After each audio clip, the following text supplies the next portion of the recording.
Semoga Ananda dalam keadaan sehat dan masih semangat dalam belajar ya nak. Baiklah, dalam video pembelajaran sebelumnya kita sudah mempelajari bagaimana keberagaman sebagai bentuk pengamalan sila Pancasila yang kedua.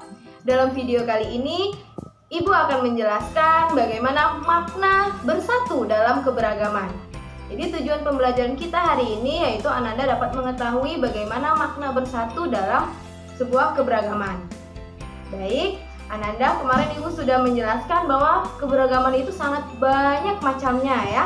Ada keberagaman jenis kelamin ya, kemudian ada keberagaman hobi, ada keberagaman makanan kesukaan, dan juga ada keberagaman hewan kesukaan ya.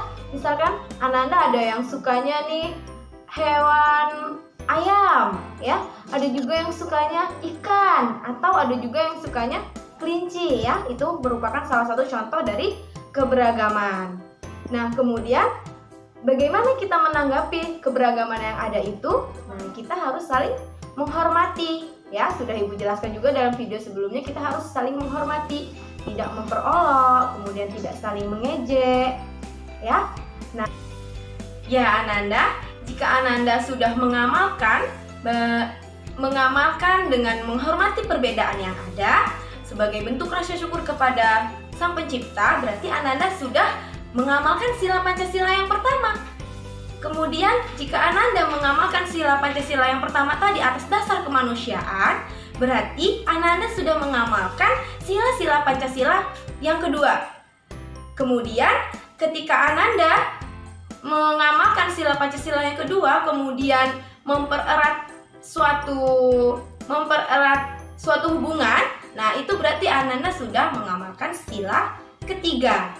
Begitu pula jika Ananda sudah bersatu kemudian melakukan diskusi nih, berarti Ananda sudah mengamalkan sila Pancasila yang keempat.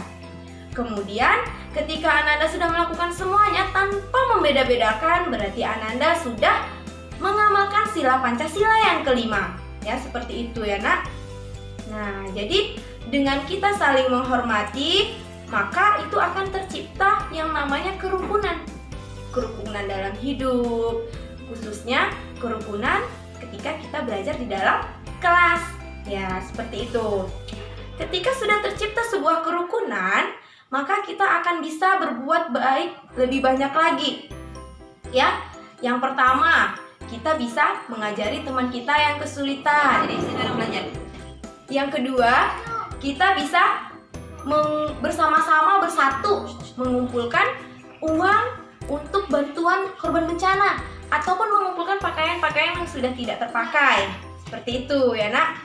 Kemudian yang ketiga, dapat memberikan saran kepada teman kita yang misalnya dia berbuat salah. Kita dapat memberikan saran kepada mereka. Nah, sikap kita untuk menjaga persatuan juga diterangkan oleh Allah Subhanahu wa taala dalam Quran surat Al-Imran ayat 103 yang menjelaskan bahwa kita dianjurkan untuk saling berpegangan dan tidak bercerai-berai ya, seperti itu. Nah, ketika Ananda memberi saran kepada teman, itu ada adab-adabnya nak. Ya, tidak sembarangan ya. Misalnya saja ketika diskusi. Ketika diskusi yang pertama Ananda itu menyampaikannya dengan bahasa yang santun, tidak menyakiti perasaan ya, tidak kasar. Kemudian sebagai orang yang diberi saran itu harus mengucapkan terima kasih, tidak boleh marah-marah. Ya, nanti kalau misalkan dikasih saran ya, tidak boleh malah membentak temannya atau marah-marah dan tidak terima.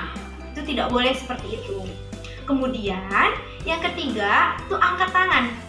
Ketika berdiskusi itu angkat tangan kemudian baru berbicara. Tidak langsung berbicara. Angkat tangan terlebih dahulu baru berbicara. Yang keempat, Ananda tidak boleh memotong pembicaraan. Jadi ketika ada teman yang memberikan saran atau memberikan pernyataan, itu tidak boleh langsung memotong atau langsung menghentikan pembicaraan teman Ananda di dalam kelas ya. Kemudian jika Ananda memberikan saran kepada teman Ananda di kelas nih, itu ada adabnya juga. Yang pertama sama, harus dengan bahasa yang sopan.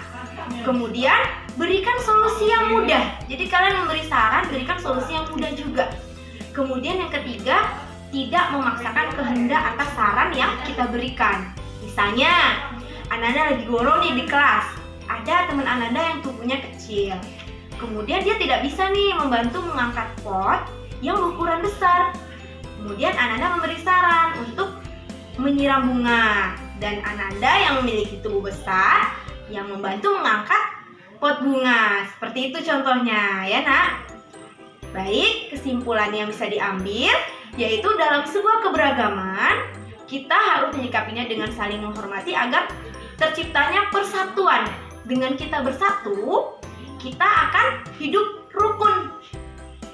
Seperti itu, ya, semoga Ananda bisa memahami apa yang Ibu sampaikan dan bermanfaat bagi Ananda. Sampai di sini saja Ibu akhiri. Wassalamualaikum warahmatullahi wabarakatuh.